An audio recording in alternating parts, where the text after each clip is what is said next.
Welcome everybody to this third annual Mindful Eating Day that we're celebrating in January 2018. As we all know, the theme for this year is compassionate self-care is essential, and that's a key practice that we have to develop while developing the mindful eating practice ourselves. So this year, we are investigating a little bit more how to work with heart hunger, which is a hunger that we all have experienced at some point in time. And to prevent or to take care of ourselves while having this heart hunger, we are investigating how to take care of ourselves physically, mentally, relationally, spiritually as well, and emotionally. But today we're here with Linn Thorstensson to dig a little bit more into how to take care of ourselves physically, how to soften our body, how to nurture our body. So let me tell you a little bit more about Linn Thorstensson before I start this interview. She's a nutritional therapist with the College of Naturopathy Medicine, and she lives in Cork City, Ireland, but she's from Sweden. She's been one of the two super teams that have been inspiring all of us on Facebook throughout this month with the wonderful memes and a wonderful text and practices to develop. She's passionate about helping people create a healthy relationship with food and eating. She's a blogger and a creative cook. And she uses mindful eating as part of her approach with her one-to-one clients and has developed recently an online program called Happy Healthy Me, which is a long-based mindful eating program based on the mindful eating practices. You can find more about her on www.straightforwardnutrition.com. So Linn, hello, welcome to this wonderful celebration day. Thanks, Cuca. Come on. I'm just going to let my dog is going to keep me company here for the interview. Okay. That's Yeah. He wants to be on the camera. He wants to be on the camera. Well, thank you for making the time, and mostly thank you for your dedication throughout this January month. It has been wonderful and very inspiring to read your memes and your practices, the practices you've encouraged us to do daily. So we're here today to discover a little bit more about how you have developed your own practice physically. So how are you currently taking care of your physical level? Yeah, so thanks, Cuca, and thanks for the kind words, and for the other ladies behind the scenes who've been part of the TCME month-long January celebration of mindful eating. So how do I take care of myself physically? I suppose food really would be top of my agenda, as well as, you know, the obvious movement and sleep and so on. But I find making sure, first of all, that I'm not hungry all the time is really important for my energy levels and my mood. And then eating foods that both feel good to my taste buds and feels good in my body is really important for me.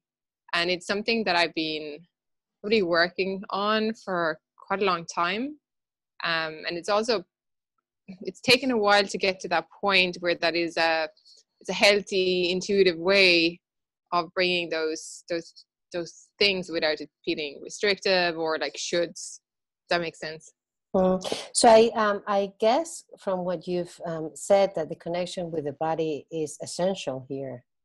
Yeah, I think so, because, you know, our physical body, like for it to function, it needs enough energy, but it also, of course, you know, I'm a nutritional therapist, so I'm going to say it also needs nutrients. But as well as that, you know, we need to feel satisfied, you know, as well, you know, with the food that we're choosing to eat. So it's mostly to maybe nourish our physical bodies, but if we do it from an intellectual place, it might leave us feeling a bit empty, Mm. spiritually, actually, I think, in a sense.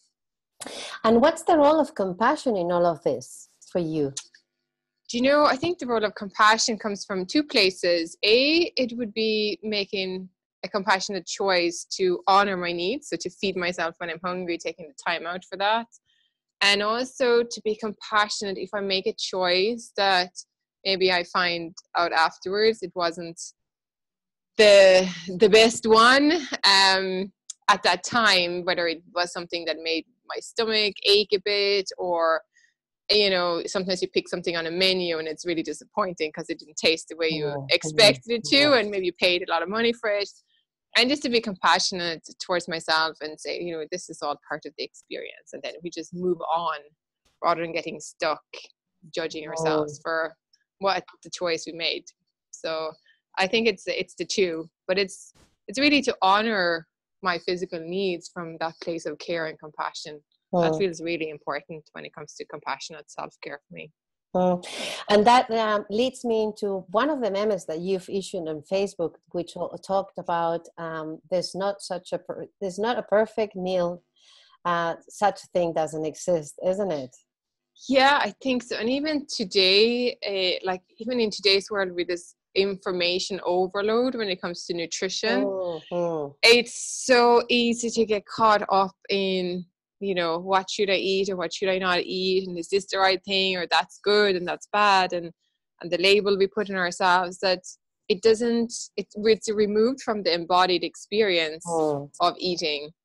And compassion comes into that too, to make sure that it's okay to not make the perfect choice.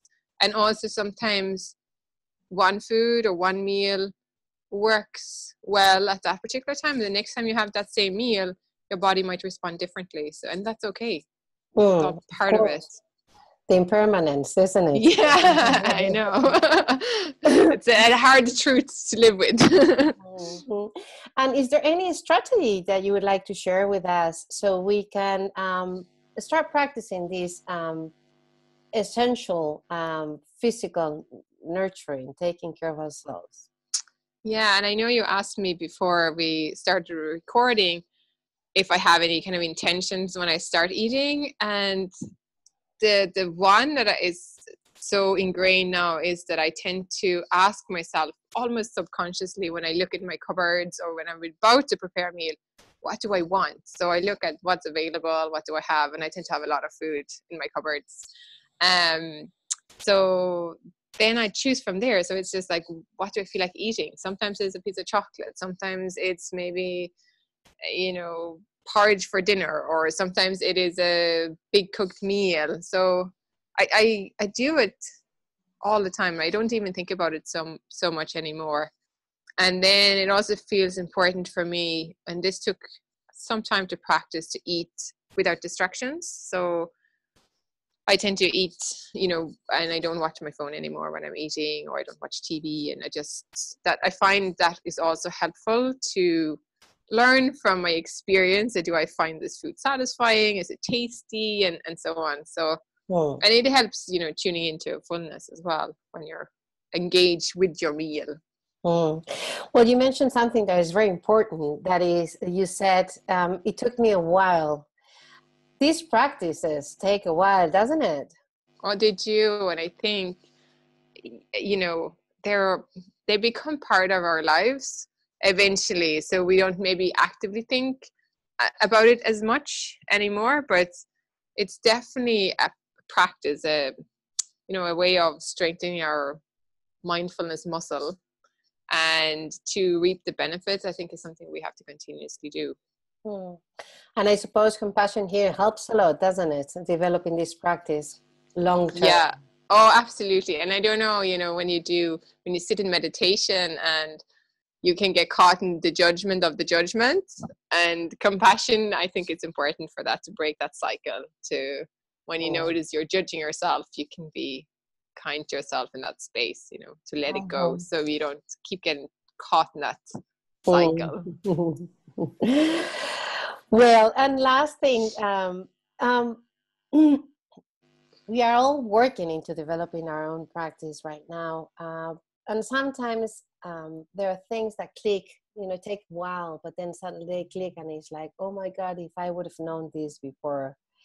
Is there anything that you have discovered in your own path since you start practicing mindful eating that for you was like, now I get it? That's a good question. The first thing that comes to mind actually is pausing. I think that the intentional pause, whether we do it in our everyday life or whether we do it before we ask ourselves if we want to eat, if we pause to check in if we're hungry or if we're full, or just to notice things, just to pause, to pay attention.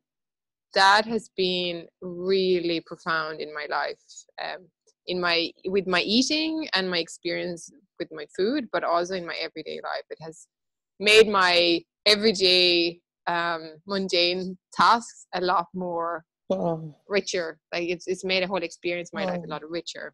And I suppose that, this pausing gets always easier if, after having a meditation practice, isn't it?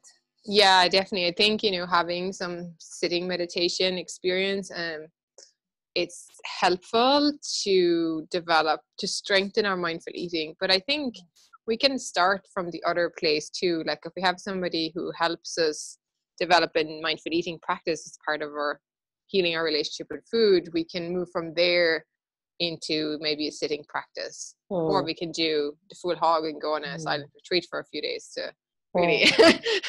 But yeah, I do think that definitely having a formal type of meditation practice is helpful. Well, thank you, Linn. Before letting you go, Linn and I were talking before starting this interview how important it is to probably take this inspiration that we had daily throughout the month of January and expand it throughout the year. So we were saying actually that maybe we can take one day and expand it into a week. That's a practice. That's basically that's what we're doing, cultivating. And for that, we both were recommending to everybody to not let it be just in January, but get it and practice it throughout the year, isn't it? Oh, absolutely. To make it part of our everyday life, and to sort of maybe start off with practicing to remember to do it. Oh, that's very important. That's very important. Yeah. Okay, Linn. So thank you so much for being here today.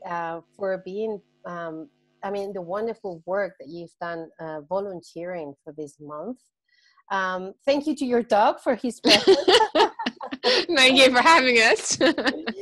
I'm looking forward to hearing more from you and your developments. I'm quite sure they'll nurture all of us very much in the future. Thank you. Thanks for having me. Thank you. Thank you. Bye-bye. Bye.